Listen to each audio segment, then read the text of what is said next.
The all-new Land Rover Discovery is a major departure from its predecessors.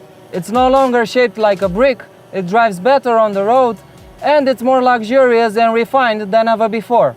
So, has the Disco gone soft? Well, let's find out.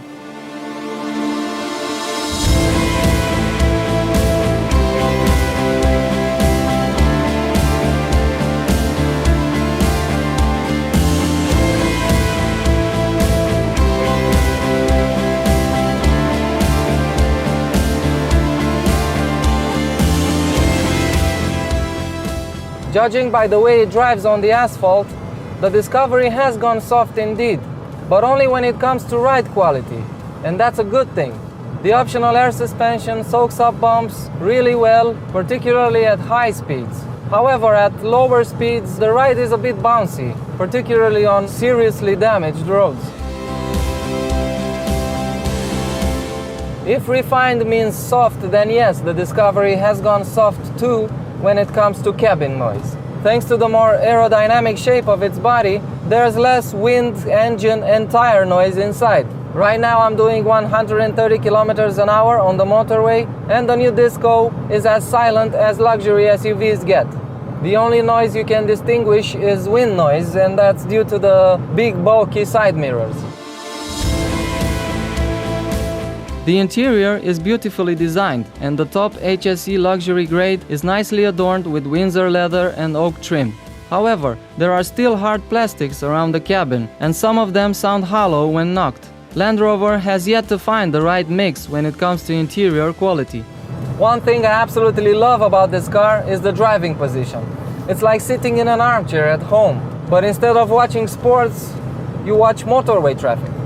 And the front seats even come with their own additional armrests. What more can you ask when it comes to comfort? With these seats, long trips shouldn't be a problem for your back, and that goes for the rear seats as well. The silent cabin contributes to the Discovery's overall feeling of well-being, but you should definitely fit it with a double sunroof to get more light inside.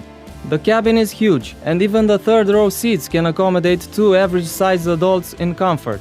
Every seat offers ample room for your legs, knees, head and elbows.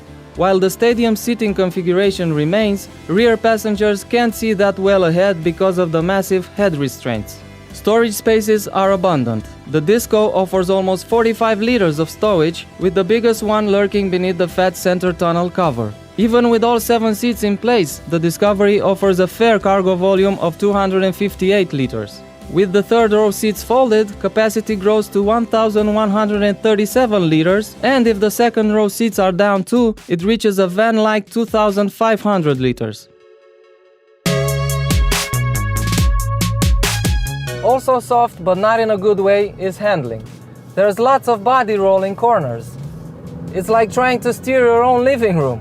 Still, the Discovery exhibits a safe behavior through turns, and that's also due to the more precise electric power assisted steering, which offers a surprising amount of feedback, at least compared to its predecessor. This car features the new SD4 2-liter twin-turbo diesel engine, which makes 240 horsepower and 500 Nm of torque. It pulls well from just 1500 RPM, but under heavy acceleration it feels and sounds rather rough. It's mated to an 8-speed automatic transmission from ZF, which works brilliantly, but at lower speeds, in city traffic for example, power delivery is not as linear as I would prefer.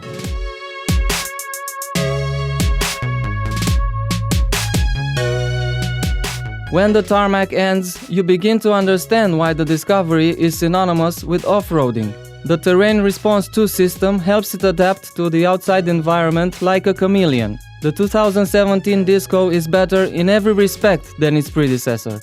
It's got a higher ground clearance, increased wading depth, as well as bigger approach and departure angles. But most importantly, you never feel you're going to get stuck, thanks to the permanent 4-wheel drive system with standard locking center differential and twin-speed transfer box with high and low range.